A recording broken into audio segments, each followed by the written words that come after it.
अरे भाइयों, कैसे हैं आप लोग। उम्मीद करते हैं बहुत अच्छे होंगे। तो आ गया है आपका जो फॉर्म बिहार पुलिस का। उसमें तो शायद मैथ रीजनिंग बहुत कम ही पूछते हैं, फिर भी जितना भी हो सके मैं आप लोग के लिए जितना हो सके जीएस का हो जो भी हो वीडियो मैं डालते जाऊंगा प्रॉपर। बहुत दिन से वीडियो नहीं आई है, उसका कारण यह है कि मैं अवेलेबल नहीं था, मेरा फ़ोन भी अवेलेबल नहीं, ज़बरदस्ती मैं फ़ोन पे बना रहा हूँ दोस्तों।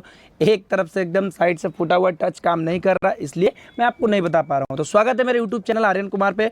तो चलिए दोस्तों, आज का जो फर्स्ट चैप्टर है मैथ का चैप्टर है, मैं आप लोग को बहुत अच्छे अच्छे मैथ्स बताने वाला हूँ। तो बिना सोचे समझे कॉपी कलम लेके बैठ जाइए और आइए। थोड़ा सा हवा का विंड का थोड़ा सा आप लोग को आवाज़ आएगी, साउंड आएगी, तो उससे घबराना नहीं है, बस थोड़ा सा ध्यान देके पढ़ना है, ठीक है। कॉपी कलम दोनों निकाल लीजिए और दम बस ज़्यादा ही क्वेश्चन नहीं बताऊंगा, मात्र 10 सेकंड में बताऊंगा, ज़्यादा लंबा वीडियो भी नहीं लूँगा। तो आइए दोस्तों चलते हैं आज का पहला वीडियो पे। दोस्तों क्या है पहला सवाल, ध्यान से ज़रा देखिएगा, बहुत ही मोस्ट इंपॉर्टेंट क्वेश्चन है और इस क्वेश्चन को नोट्स ज़रूर कर लीजिएगा, मैं बार बार आप लोग से रिक्वेस्ट कर रहा हूँ, ठीक है दोस्तों। तो सवाल को ज़रा ध्यान से पढ़िएगा दोस्तों। कहता है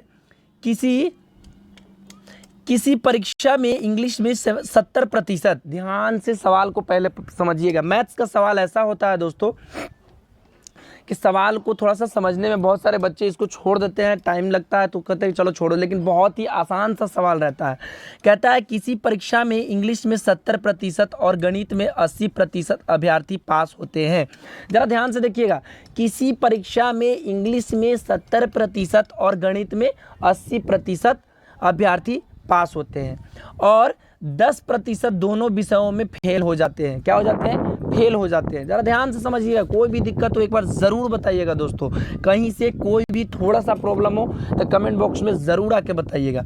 यदि 144 अभ्यर्थी दोनों विषयों में पास होते हैं तब अभ्यर्थियों की कुल संख्या क्या होगा। देखिए यहाँ पर पढ़िएगा थोड़ा सा, 10% जो है दोनों विषयों में फेल हो जाता है, ठीक है, और 144 अभ्यर्थी जो है दोनों विषयों में फेल हो जाते हैं। उसमें से जितना अभ्यर्थी है उसमें से क्या हो जाते हैं, दोनों विषयों में फेल हो जाते हैं। तब अभ्यर्थियों की कुल संख्या क्या होगी, यानी कि जो स्टूडेंट्स हैं उसका कुल संख्या क्या होगा। तो जरा सा ध्यान से फोकस करके देखिएगा। किसी परीक्षा में यानी कि इंग्लिश में 70% क्या हुआ है, पास हुआ है, गणित में 80% क्या हुआ है, पास हुआ है। अगर जब भी आपको इस प्रकार का सवाल पूछे, अगर पास हो जाए तो आपको कुछ नहीं करना है, दोनों सब्जेक्ट्स में आपको पास रखना है। क्या करना है? पास रखना है, सिंपल सा है। तो पहला में क्या था, 70% यानी 70% क्या हो गया, पास हो गया, और गणित में क्या हो गया, 80%। और जो दोनों विषयों में फेल होता है, बच्चों थोड़ा सा ध्यान से समझिएगा, जो दोनों विषयों में फेल होता है उसको क्या करेंगे, फेल ही रखेंगे और बस कुछ नहीं करना है, इसको 100 क्या कर देना है, माइनस कर देना है, बस आपका आंसर आ जाएगा। तो एग्ज़ाम्स में जब भी आप लोग जितने भी छात्र हैं जो भी एग्ज़ाम्स की तैयारी करते हैं, तो बस इस चीज़ को ध्यान रखिए कि आप लोग के पास मात्र 60 to 80 मिनट्स रहेगा, ठीक है। तो आप लोग थोड़ा सा समझिएगा। चलिए आते हैं, इसको ऐड कीजिए, 8 7 15 15 कितना हो गया, 160। 160 में से कितना, 100 माइनस कर दीजिए, आपका आ गया 60%। अब कहता है यहाँ से यहाँ तक तो सोल्व हो गया हमारा। अब यदि 144 अभ्यर्थी दोनों विषयों में पास होते हैं, जरा समझने की कोशिश कीजिएगा। अब 60% बराबर कितना, 144 अभ्यर्थी पूछ क्या रहा है, कुल संख्या, यानी उसका 100% पूछ रहा है। तो 100% विद्यार्थी का क्या हो जाएगा मान, 144 बटा के 60 गुना के कितना हो जाएगा, 100। बस इसी को कटा लीजिए, आपका आंसर आ जाएगा। 1 0 से 1 0 खत्म हो गया, 24 छक 44 से और 24 दहा 240। देखिए कितना आ गया, 240। तो बताइए दोस्तों कि कुल विद्यार्थियों की संख्या कितनी है, 240। बताइए 240 किस ऑप्शन में है, जल्दी से बताइए प्यारे बच्चों। ऑप्शन नंबर सी में। तो बताइए, कहीं से थोड़ा सा भी कहीं भी डाउट अगर हो तो एक बार कमेंट बॉक्स में आइए और लगातार कमेंट कीजिए, ठीक है। अब हम आप लोग के लिए रेगुलर वीडियोस देंगे, रेगुलर वीडियो प्रोवाइड करेंगे, एक दिन मैथ और एक दिन रीजनिंग, जैसे पहले आता था अब रोज प्रतिदिन वीडियो आएगी दोस्तों, ठीक है। आइए, और वीडियो पर जितने भी बच्चे नए हैं तो लाइक और सब्सक्राइब का जो बटन है उसको दबाना ना भूलिएगा। चलिए दोस्तों आते हैं अगले सवाल पे। ये भी बहुत ही मोस्ट इंपॉर्टेंट क्वेश्चन है और इस प्रकार का सवाल आप लोग के एग्जाम्स में पूछे जाते हैं, हमेशा से पूछे जाते हैं। और घबराना नहीं है दोस्तों, हम आपको मात्र 10 से 15 सेकेंड में आपका सवाल सोल्व करके देंगे, यह हमारा पक्का वाला वादा है। चलिए, कहता है दो संख्याओं का मसा, समझिएगा, थोड़ा सा समझने की कोशिश कीजिएगा। दो संख्याओं का मसा और लसा, क्या है? दो संख्याओं का मसा और लसा क्रमशः 19 और 342 है। समझने की कोशिश कीजिएगा, सवाल समझ जाइएगा, आपका हल भी यहीं पर मिल जाएगा। ठीक है, यदि एक संख्या को दो से विभाजित किया जाए, देखिएगा समझिएगा थोड़ा सा, एक वो संख्या है उसको दो से विभाजित करने पर कितना आता है भागफल? 19 आ जाता है। तो कितना हो जाएगा? 19 दूना का 38। समझिए, एक संख्या को दो से विभाजित करने पर भागफल क्या हो जा रहा है? 19 आ जाता है। तो बताएं कि दूसरी संख्या क्या होगी? तो आप लोग को मैं पहले वाले वीडियो में भी बताया था कि एलसीएम गुना एचसीएफ, यानी एचसीएफ गुना एलसीएम बराबर होता है पहली संख्या गुना दूसरी संख्या। समझ रहे हैं? बात को समझने की कोशिश कीजिएगा, थोड़ा सा भी प्रॉब्लम होवे तो एक बार ज़रूर बताइएगा। ठीक है, बताइए दोस्तों, एलसीएम और एचसीएफ तो दिया हुआ है आपका कितना? 19 और 342। कोई दिक्कत, कहीं से कोई प्रॉब्लम है तो एक बार ज़रूर बताएं। ठीक है, अब कहता है पहली संख्या हमको पता चल चुका है लेकिन आप लोग इसको देखे नहीं है। ठीक है, देखिए यहाँ पर कह रहा है यदि एक संख्या कौन? एक संख्या को, यानी ये पहली संख्या वाला पूछ रहा है, दो से विभाजित करने पर भागफल है, भागफल उसका कितना आ गया? 19। तो 19 दूना के क्या आ जाएगा? एक संख्या 38। कितना आ गया? 38। और निकालना हमको क्या है? दूसरी संख्या। अब बताइए कहीं से कोई प्रॉब्लम हो रहा है आप लोग को?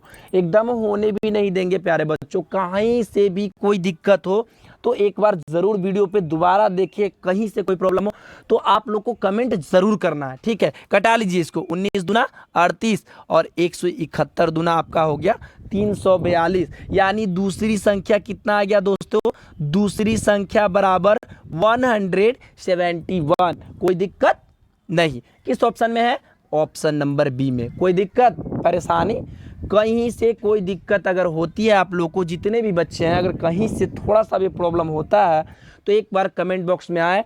और जितने भी नए बच्चे हैं तो प्लीज़ इस वीडियो को शेयर करें, सब्सक्राइब करें।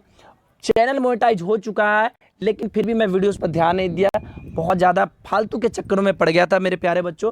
फिर भी आप लोग के लिए अब आ गए हैं नए नए तरीके से, नए एनर्जी के साथ, बहुत ही मज़ेदार वीडियो दूंगा आप लोग को। ठीक है दोस्तों, चलिए, ये उम्मीद करते हैं दोस्तों आप लोग को समझ में आ गया होगा और कहीं से कोई दिक्कत नहीं होगी। चलिए आइए थर्ड वाला क्वेश्चन देखते हैं। देखिए बहुत ही मोस्ट इंपोर्टेंट क्वेश्चन, ये वाला क्वेश्चन आप लोग कॉपी पर नोट्स कर लीजिए। मोस्ट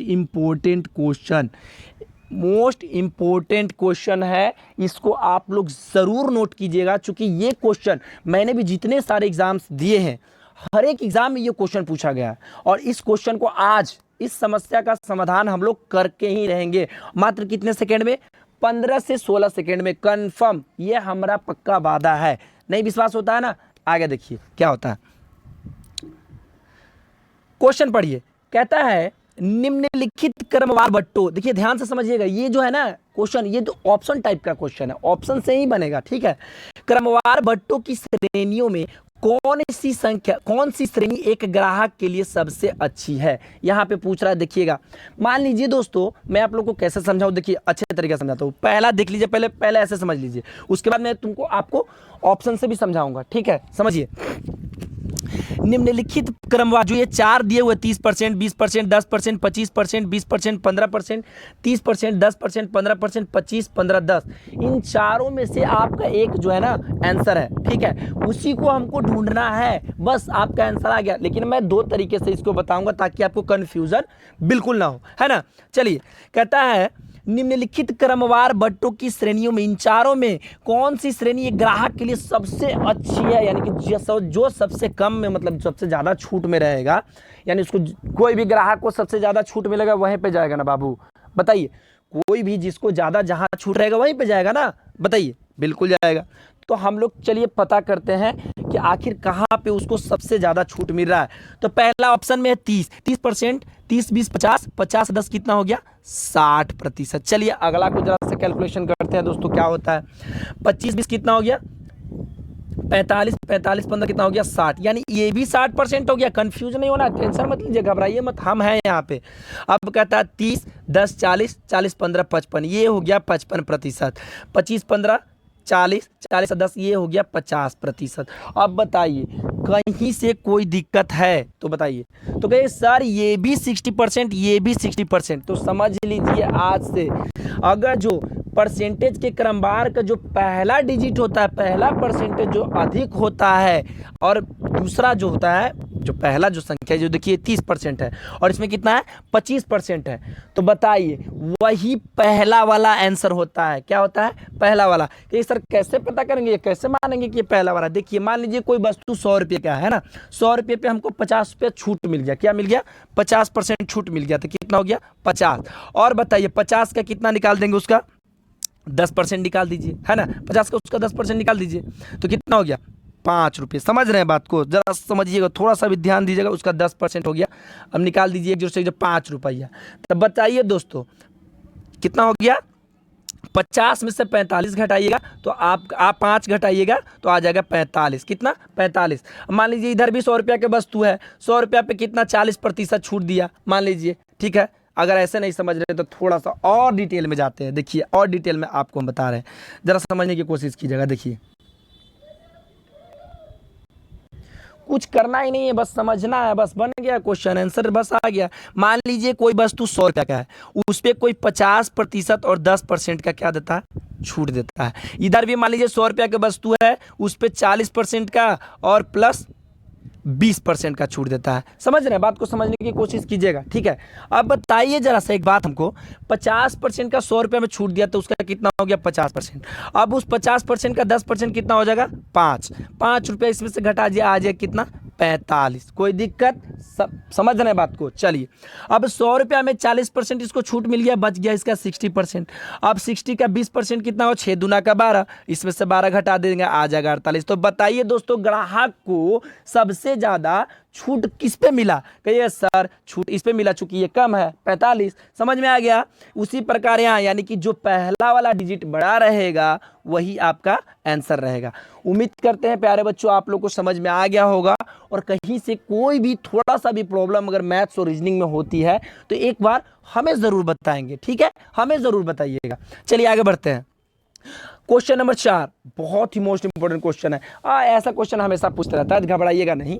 कहता है 4000 रुपये पर 18 माह में 12% वार्षिक ब्याज की दर से कितना साधारण ब्याज अर्जित होगा? अब बताइए जरा सा, कुछ नहीं करना है आप लोग को। साधारण ब्याज के तो फार्मूला याद ही है, PRT/100, यानी कि समय मूलधन गुने समय गुने दर बटा 100 या मूलधन गुने दर गुने समय बटा 100। समझ रहे हैं? निकाल दीजिए। माह को आप वर्ष में बदल लीजिए तो 18/12 से भागा कर दीजिए, कितना हो गया 3 छक 18 2 छक 12 3/2 कितना आ गया? अब निकाल दीजिए SI बराबर PRT गुना 100/100, माफ़ कीजिएगा 4000 गुना कितना है 12 गुना 3/2/100।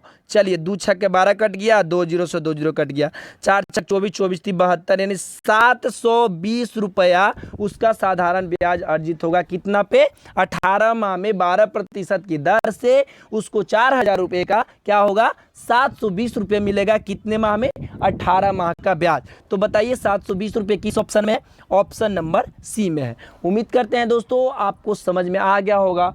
अगर वीडियो पे नए हैं तो एक बार लाइक शेयर कमेंट और सब्सक्राइब करना बिल्कुल नहीं भूलिएगा दोस्तों, ठीक है। आज से मेहनत दुगना करेंगे हम लोग, रोज वीडियो डालेंगे, सुबह शाम जो भी टाइम मिल जाए मैं आप लोग को वीडियो प्रोवाइड करते रहूँगा, चाहे जो भी हो जाए, जितना भी मेहनत करना पड़ जाए, ठीक है दोस्तों।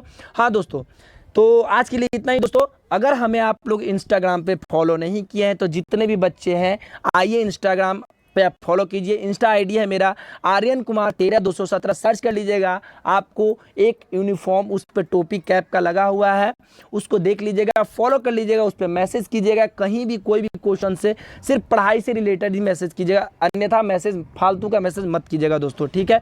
तो आज के लिए इतना ही दोस्तों, फिर मिलते हैं अगले वीडियो में। जय हिंद, राधे राधे दोस्तों।